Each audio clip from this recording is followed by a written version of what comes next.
नमस्कार दोस्तों, स्वागत है आप लोगों का एक बार फिर से हमारे YouTube चैनल पे। और आज मैं आप लोगों को एक ऐसी कहानी सुनाने वाला हूं जिसे सुनकर आपके भी रोंगटे खड़े हो जाएंगे। तो चलिए बिना देर किए कहानी को शुरू करते हैं। ये सच्ची कहानी हमारे साथ शुभम नेगी ने शेयर किया है। शुभम जो कि बिहार के रहने वाले हैं, उन्होंने बताया कि ये हादसा उनके दोस्त के चाचा के साथ हुआ था, वो भी आज से करीबन 15 से 20 साल पहले। इस हादसे से आपको बहुत कुछ सीखने को मिल सकता है। तो वीडियो में आगे बढ़ने से पहले मैं आपको बता दूं कि शुभम ने हमारे साथ ये पूरी घटना शेयर की, लेकिन शुभम ने अपने दोस्त के चाचा का नाम वीडियो में लेने से मना किया है। इसीलिए हम मान लेते हैं कि शुभम के दोस्त के चाचा का नाम अनिल है। और अब ये पूरी घटना मैं आपको अनिल की जुबानी सुनाता हूं। अनिल बिहार का रहने वाला है। उन्होंने बताया कि उनके दोस्त के जो चाचा है अनिल, वो झांसी से 10 किलोमीटर आगे एक बॉर्डर लगता है, वहां पर एक गांव है।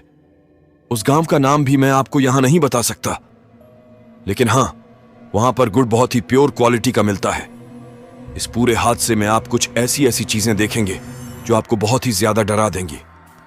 तो ये बात है आज से करीबन 20 साल पहले की, जब अनिल जी अपनी फैमिली के साथ एक गांव में रहा करते थे। और उस गांव में वो अपने मम्मी पापा के साथ रहते थे। पेशे से जो उनके पिताजी का काम था वो एक हवलदार का था, तो रात में वो अपनी पुलिस ड्यूटी निभाते थे और दिन में अपना खेती का पूरा काम संभालते थे। और जो उनके बेटे थे अनिल, वो दिन में अपनी पढ़ाई करते और रात को जब उनके पापा पुलिस की ड्यूटी करने जाते तो उस समय वो रात को अपना पूरा खेत का काम संभालते थे। उनके पापा के एक दोस्त थे जिनका नाम था गोपाल भैया। और गोपाल भैया का एक लड़का था जिनका नाम था आनंद, जो कि अनिल का बहुत अच्छा दोस्त था। ये साथ उठते बैठते थे, खाते पीते थे और हर काम साथ में ही किया करते थे। और रात को दोनों खेती भी एक साथ संभाला करते थे। कहने को तो आनंद जो था वो जमींदार का लड़का था। जैसा कि मैंने आपको पहले ही बताया कि गोपाल जो थे वो अनिल के पापा के दोस्त थे और उनका बेटा आनंद था जो कि अनिल का अच्छा दोस्त था। लेकिन उन दोनों को खेती करने में बिल्कुल भी मन नहीं लगता था। दोनों दोस्तों के सपने थे कि हम कुछ बिजनेस डालते हैं। वो दोनों हमेशा इसी चीज में लगे रहते थे। उन दोनों के दिमाग में हमेशा यही चलते रहता था कि कुछ भी करके उन्हें अपना बिजनेस सेट करना है। दोनों ने अपने पापा के कहने पर गवर्नमेंट जॉब के लिए बहुत सारे फॉर्म भी भरे थे, लेकिन कभी इनका सिलेक्शन नहीं हुआ था। तो एक दिन की बात है जब आनंद अपने खेत में काम कर रहा था और अनिल अचानक से उसके पास आकर बोलते हैं कि आनंद, तू टेंशन मत ले, बस कुछ दिनों की बात है, उसके बाद हमारे पास इतना पैसा होगा कि तू जहां बोलेगा हम वहां बिजनेस खोलेंगे। और चिंता मत कर, अगर मैंने अपना भी बिजनेस खोला ना तो मैं तेरी मदद जरूर करूंगा। ये चीज सुनकर आनंद थोड़ा सा दंग रह गया।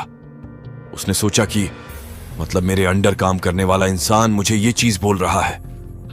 क्योंकि आनंद जो था वो जमींदार का लड़का था, इसीलिए वो अनिल से थोड़ा ज्यादा अमीर था।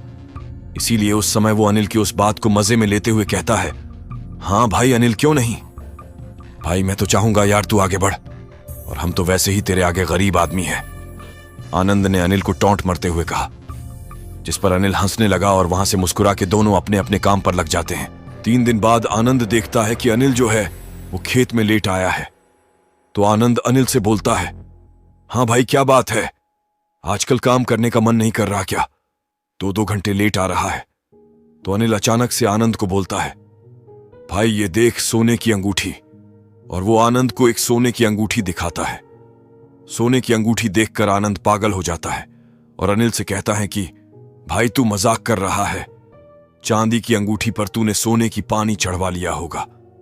लेकिन जब अनिल आनंद के हाथ में उस अंगूठी को देता है तो उसे देखकर आनंद दंग रह जाता है। वो अंगूठी सच में सोने की अंगूठी थी।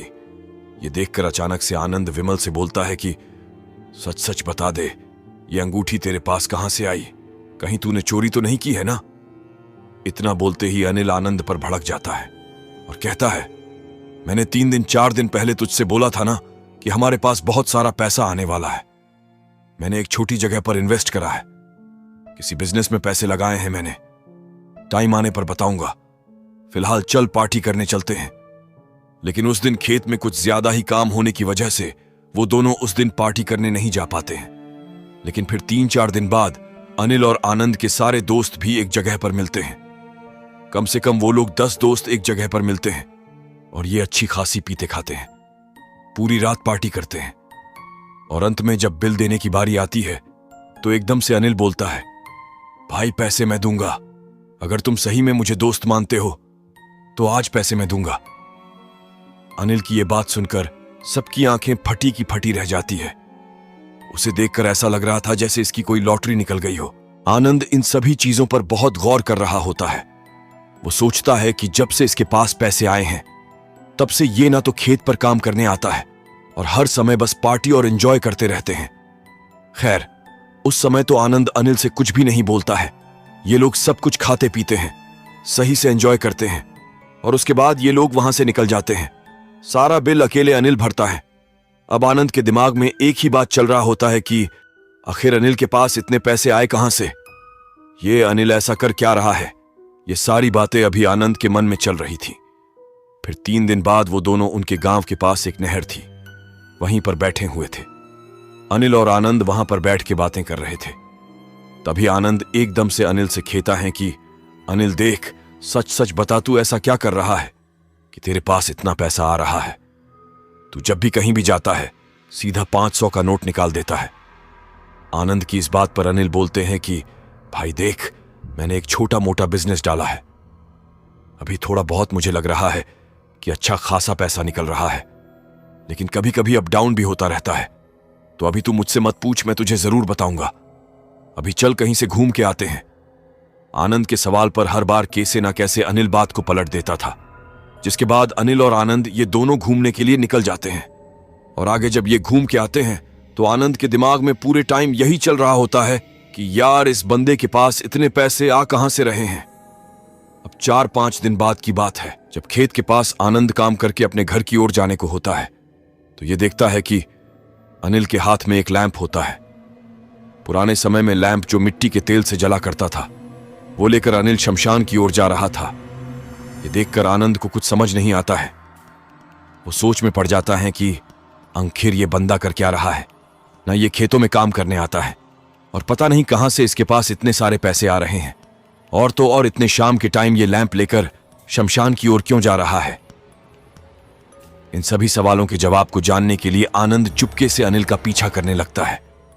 पीछा करते करते आनंद एक पेड़ के पीछे जाके छुप जाता है और तब वो देखता है कि शमशान के पास एक तांत्रिक बैठा हुआ है जो कि बहुत देर से किसी चीज में भस्म मारे जा रहा था। वहां पर एक यज्ञ कुंड बना हुआ था और वो उसमें ही भस्म मारे जा रहा है। ये देखकर आनंद का दिमाग बिल्कुल चकराने लगा। उसे कुछ भी समझ में नहीं आता है कि आखिर ये चल क्या रहा है। फिर कुछ देर बाद आनंद को समझ आता है कि वहां काला जादू किया जा रहा है। अब वो यह समझ चुका था कि उसका दोस्त अनिल कोई ऐसी विद्या प्राप्त कर रहा है इस तांत्रिक से जो उसे अमीर बना रही है। और ये देखकर आनंद सोचता है कि मैं भी अब इस तांत्रिक से वो सारी विद्या प्राप्त करूंगा जो कि अनिल के पास है और मैं भी बहुत जल्द बहुत अमीर बन जाऊंगा। जिसके बाद जब अनिल वहां से जा रहा होता है तभी आनंद अनिल को बीच रास्ते में ही रोक लेता है और उससे कहता है कि अब तू मुझे सब कुछ सच सच बता दे, वरना मैं पूरे गांव में बता दूंगा कि तू काला जादू कर रहा है और पता नहीं अब तक तूने कितने लोगों की जान ली होगी। सच सच बता, पूरा राज क्या है। आनंद के इतना कहते ही अनिल पीछे मुड़कर देखता है। वो देखता है कि जो तांत्रिक होता है वो अपनी आंखें बंद करके ध्यान लगा होता है। जिसके बाद अनिल आनंद को कहता है कि भाई तू मेरे साथ चल और अभी कुछ मत बोल। तो अनिल आनंद को साइड में लेके जाता है, कम से कम 10 मिनट दूर, और वहां पर ले जाके वो आनंद से बोलता है कि भाई सुन, मुझे बड़ी ही मुश्किल से तांत्रिक मिला है और इसने मुझे एक यक्षिणी सिद्ध करवाई है। यक्षिणी, अगर आप नहीं जानते हैं कि यक्षिणी क्या होती हैं तो मैं आपको बता दूं कि ये एक ऐसी आत्मा होती है जो आपकी सारी इच्छाएं पूरी करने में आपकी मदद करती है और जो आपका पास्ट, प्रेजेंट और फ्यूचर तीनों बता सकती है। आनंद इस बात को सुनने के बाद दंग रह हो गया। वो सोच में पड़ गया कि इसने यक्षिणी सिद्ध कर रखी है। वो बोलता है भाई मुझे भी करनी है यक्षिणी सिद्ध। तो अनिल बोलता है सुन, अभी तो ये जा रहे हैं, अभी इनको जाने दे यहां से, क्योंकि अभी एकदम से तू बीच में कूदेगा तो ये पक्का हम दोनों को कोई ना कोई श्राप दे देंगे। हम इनका इंतजार करते हैं और फिर जब 7-8 दिन बाद ये दोबारा आएंगे तो मैं तुझे इनसे मिलवा दूंगा। आनंद के मन में यही चल रहा होता है कि अनिल मुझे उनसे मिलवाने से रहा, इसीलिए 7-8 दिन बाद इस तांत्रिक से मैं खुद ही मिलूंगा। जिसके बाद ये दोनों भी वहां से चले जाते हैं और अनिल और आनंद के बीच अब दोस्ती में भी दरार आने लगी थी। सारी चीजें सही चल रही थी। अब आनंद जो है वो हर रोज शमशान में जाके देखता है कि तांत्रिक आज आया है या नहीं। फिर अगले दिन आता और देखता कि नहीं आया है, और उसकी अनिल पर भी नजर थी। आनंद हमेशा यही सोचते रहता था कि बस किसी तरह से अनिल एक बार पकड़ा जाए दोबारा तांत्रिक के पास जाता हुआ, क्योंकि तांत्रिक काफी समय से आनंद को मिला नहीं था। लेकिन फिर 7 दिन बाद उसी शमशान में वो तांत्रिक वहां पर अपनी पूजा पाठ करने दोबारा आया। आनंद जैसे ही देखता है कि तांत्रिक आ गया है तो आनंद अपने दिमाग में सोचता है कि भाई यही सही समय है इससे बात करने का, इससे पहले कि ये अपनी गहरी साधना में चले जाए। इन्हें फटाफट मैं मिलकर बता देता हूं कि मुझे भी सिद्धि प्राप्त करनी है। आनंद फटाफट वहां पर जाता है और जाकर सीधा तांत्रिक के पैरों में गिर जाता है और उनसे कहने लगता है कि मुझे भी यह सिद्धि प्राप्त करनी है, मुझे भी यक्षिणी की सिद्धि प्राप्त करवा दो। आनंद की यह बात सुनकर तांत्रिक तुरंत समझ जाता है कि हो ना हो अनिल ने ही इसे इस बारे में बताया होगा, जिस पर वो तांत्रिक आनंद से कहता है कि ठीक है आनंद, अगर तुम्हें यह विद्या चाहिए तो तुम्हें मिल जाएगी। मैं तुम्हें कुछ मंत्र बताऊंगा, लेकिन तुम्हें थोड़ा देख के रहना पड़ेगा, क्योंकि यह पूजा पाठ 10 दिन की होगी, जब तुम्हें मंत्र जाप करने होंगे। और 5वें दिन के बाद से ही तुम्हारे साथ कुछ ऐसी दुर्घटनाएं हो सकती है जिसकी वजह से तुम इस साधना को छोड़ दो। लेकिन अगर तुमने इस साधना को छोड़ा तो तुम्हारी मौत भी हो सकती है। अब यह सुनने के बाद आनंद बहुत ज्यादा घबरा जाता है, लेकिन वो कहते हैं ना कि लालच इंसान से कुछ भी करवा देता है। आनंद के साथ भी कुछ ऐसा ही हुआ। वो जल्दी से पैसे कमाने के लालच में इतना ज्यादा अंधा हो गया था कि उसने तांत्रिक से कहा, जो भी होगा मुझे सब मंजूर है, बस मुझे भी यक्षिणी सिद्ध करनी है। आनंद की इस बात को सुनकर तांत्रिक हल्का सा मुस्कुराया और आनंद के कानों में उसने यक्षिणी सिद्ध करने का मंत्र दे दिया और उससे कहता है कि तुझे हर रोज शमशान में इस पीपल के पेड़ के पास आना है और इस मंत्र का जाप करना है। हो सकता है कि 5वें दिन के बाद से तेरे साथ कुछ बहुत ही अजीबोगरीब सी चीज होनी शुरू हो जाए, लेकिन तुझे रुकना नहीं है और ना ही घबराता है, बस लगातार इस मंत्र का जाप करते रहना है। तांत्रिक की इस बात को सुनकर आनंद कहता है, ठीक है, मैं इस बात का ध्यान रखूंगा। जिसके बाद तांत्रिक उससे दोबारा कहता है, 5वें दिन तुझे अपने साथ मदिरा और मांस लेकर आना है और उसे इस पीपल के पेड़ के नीचे रख के तुझे मंत्र जाप करना है। जैसे ही तू मांस और मदिरा को रखकर मंत्र जाप करने बैठेगा, तभी से तेरे साथ अजीब अजीब सी चीजें होनी शुरू हो जाएगी। लेकिन उस समय मेरी ये बात याद रखना, तुझे घबराना नहीं है और बस लगातार मंत्र का जाप करते रहना। तांत्रिक की इस बात पर आनंद कहता है, ठीक है, मैं इन सभी बातों का ध्यान रखूंगा। और फिर अगली ही रात आनंद अच्छे से तैयार होकर उस पीपल के पेड़ के पास पहुंच जाता है और जाकर वहां पर मंत्र जाप करना शुरू कर देता है। लगातार 2 घंटे तक वो मंत्र जाप करता है और फिर घर जाकर सो जाता है। घर पर सभी लोगों को यह लग रहा होता है कि यह रात की खेती करने जाता है और घर आकर सो जाता है। 5 दिनों तक यह सिलसिला ऐसे ही चलते रहता है और फिर जब 5वें दिन आनंद मांस और मदिरा लेकर वहां पर जाता है और उसे उस पीपल के पेड़ के नीचे रखकर मंत्र जाप करने बैठता है, तभी उसके कानों में एक आवाज आती है। एक बहुत ही अजीब सी आवाज में उससे कोई कहता है कि आनंद, तुम बहुत अच्छा कर रहे हो। अगर तुमने 10 दिनों तक ये कर लिया तो तुम मुझे सिद्ध कर लोगे और फिर मैं तुम्हारी हो जाऊंगी। फिर तुम जो भी मुझसे मांगोगे मैं तुम्हें वो ला कर दूंगी। उस आवाज को सुनकर आनंद के अंदर बहुत ही ज्यादा आत्मविश्वास आ जाता है और वो सोचता है कि अब तो मैं बहुत जल्द इसे पूरा कर लूंगा और फिर यक्षिणी मेरी हो जाएगी। मैं उससे जो भी मांगूंगा वो मुझे वो ला कर देगी। आनंद उस दिन मंत्र जाप करते करते यही सब सोच रहा था और फिर हर दिन की तरह 2 घंटे बाद आनंद घर पर वापस आता है और घर पर आने के बाद वो देखता है कि मम्मी पापा सब सो रहे हैं और फिर ये भी सो जाता है। जिसके बाद अगले दिन से ही इसके साथ अजीब अजीब सी घटनाएं होनी शुरू हो जाती है। जैसे कि अगले दिन रात को 2 से 3 बजे के बीच में इसको एकदम से इसके कमरे में बहुत ज्यादा बदबू आनी शुरू हो जाती है, जैसे कोई इंसान को मार कर मार फेंक दिया हो। बदबू से इसकी जब आंखें खुलती है तो ये अपने वॉशरूम में जाकर देखता है। वॉशरूम में 2 चूहे मरे होते हैं और दोनों चूहों की गर्दन नहीं होती है।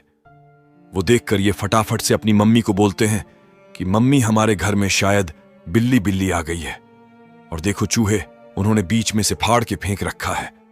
उसकी मम्मी चारों तरफ देखती है और बोलती है, हमारे घर में बिल्ली कहां से आ गई? मतलब ऐसा तो कभी हमारे घर में हुआ ही नहीं कि बंद घर में बिल्ली आ गई हो। लेकिन ठीक है, जानवर है, कहीं से आ गई होगी और चूहों को मार दिया होगा।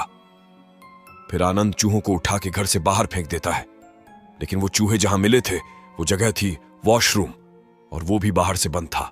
आनंद के दिमाग में चलता है, ठीक है, हो गई होगी गलती।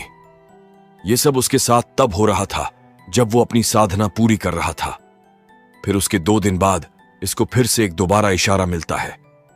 रात के 3 करीबन बजे अचानक से आनंद को कौ की आवाज सुनाई देती है। तो इसकी जब रात को 3 बजे आंख खुलती है तो उस समय भी ये खेत से ही आया था, और उस समय भी रात के करीबन 3 ही बज रहे थे।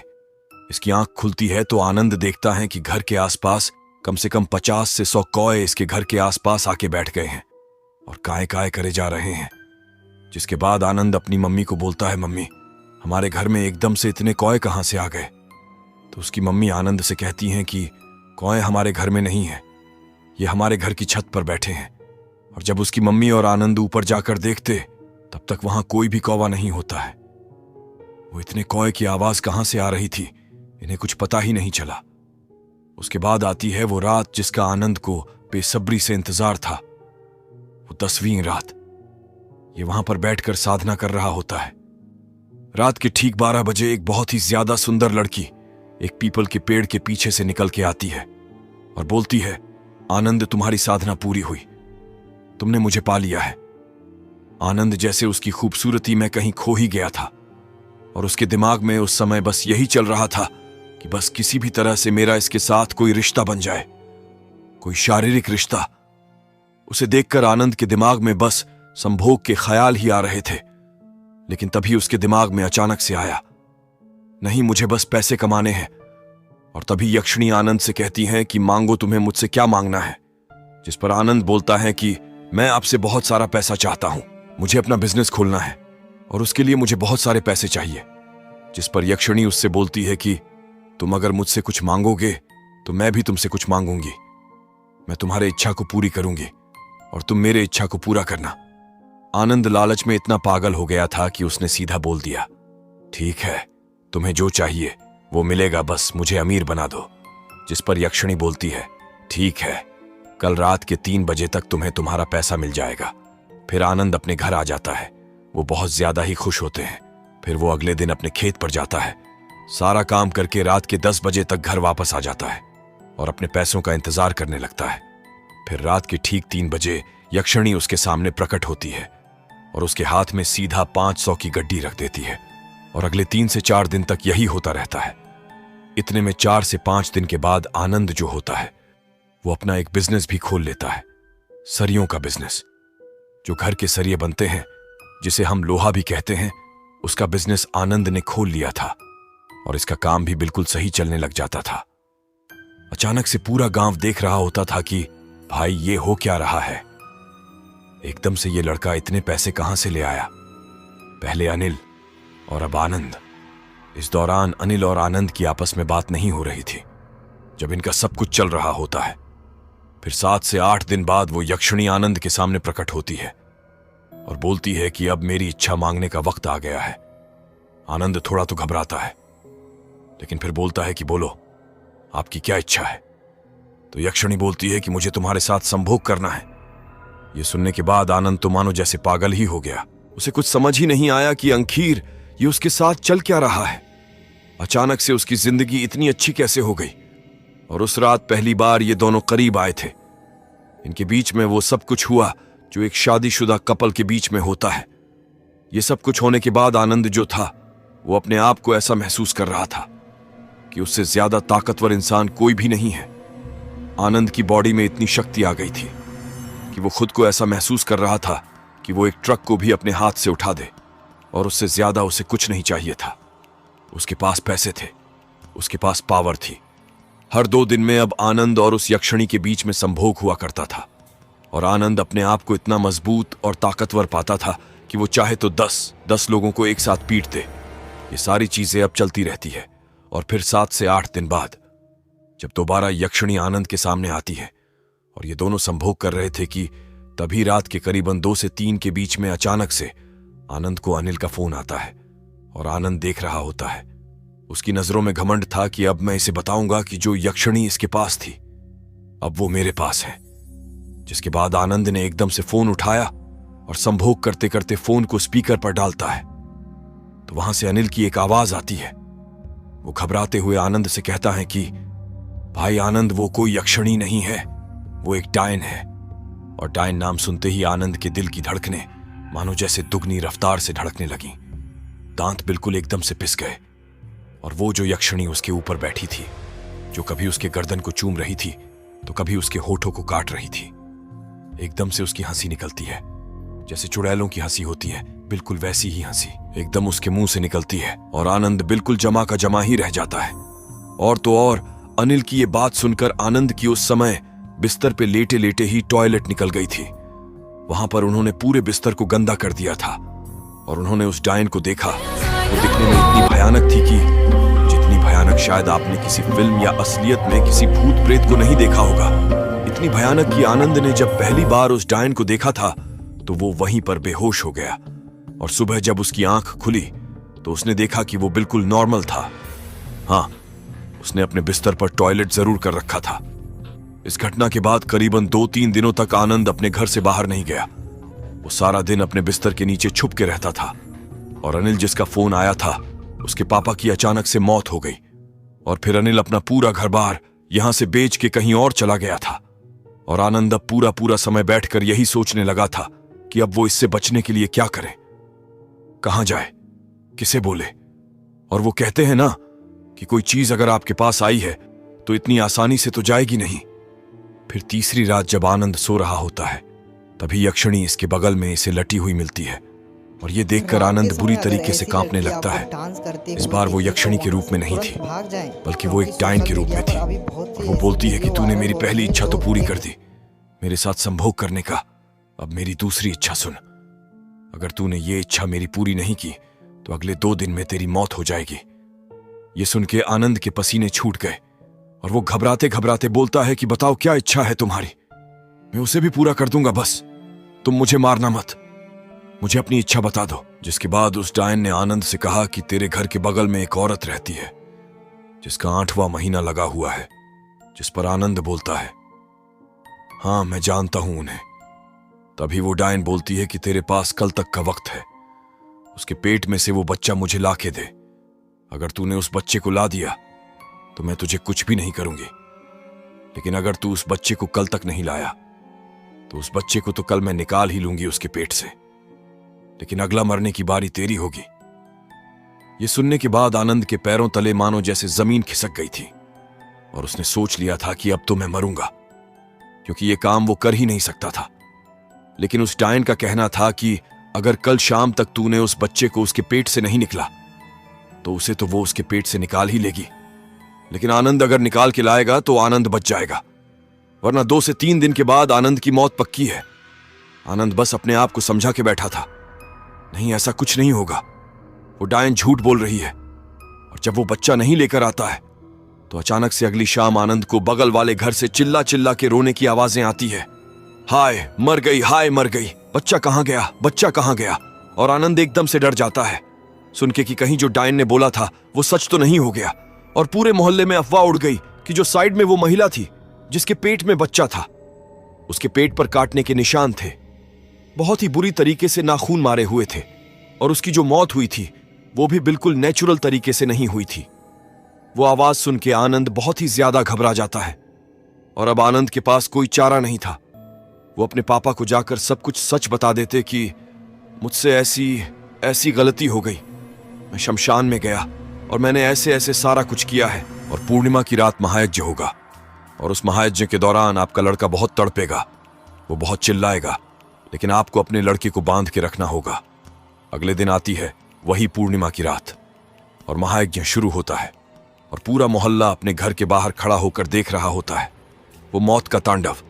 जैसे जैसे जो वहां पर पंडित जी होते हैं वो यज्ञ में आहुति मारते और यहां पर बुरी तरीके से आनंद चिल्लाना शुरू कर देता, और जैसे जैसे चिल्लाता वैसे वैसे इसके शरीर पर फोड़े फूंसियां निकलना शुरू हो जाते। शरीर से पस बहना शुरू, खून बहना शुरू हो जाता। आनंद के पूरे परिवार वाले बुरी तरीके से डर जाते हैं। फोड़े फूट रहे थे, खून निकल रहा था, पस गिर रहा था। वहां महायज्ञ चल रहा था। कम से कम 3 से 4 घंटे महायज्ञ चलता है। उसके बाद जो आनंद होता है वो वहां पर बेहोश हो जाता है। फिर पंडित जी उठ के आते हैं, बोलते कि फिलहाल ये जो डायन है इसे मैंने यहां से भेज दिया है और जितनी जल्दी हो सके अब आप इस पूरे शहर को छोड़ के यहां से चले जाओ। आपके लड़के की जान बच चुकी है, लेकिन इसके जो कर्म थे वो इतने अच्छे नहीं थे कि इसे हम मुक्त करा सके। और बाद में जब ये पता करते, जो अनिल था जिसने भी वो यक्षिणी सिद्ध कर रखी थी, उसके पापा की जो मौत हुई थी वो भी उस यक्षिणी की वजह से ही हुई थी। पहले तो अनिल से उसने कहा था कि मुझे मांस चाहिए, तो अनिल जानवर उठा उठा के उस यक्षिणी को दे देता था, उस डायन को। लेकिन फिर एक दिन उसने बोला कि मुझे तेरी बलि चाहिए, या तो तेरी या खानदान में से किसी की। तो अनिल ने अपने पिताजी को कुर्बान कर दिया और वो पूरा शहर छोड़ के भाग गया। अब जब ये खबर बाहर आ गई कि आनंद ने ऐसे ऐसे डायन सिद्ध कर रखी थी, तो उसके आसपास के जितने रिश्तेदार थे वो सभी उसके परिवार वालों से रिश्तेदारी तोड़ देते हैं। फिर अंत में आनंद और उसके पूरे परिवार वाले भी उस शहर को छोड़ के दूसरे शहर में जाके बस गए और अब सब कोई ठीक है।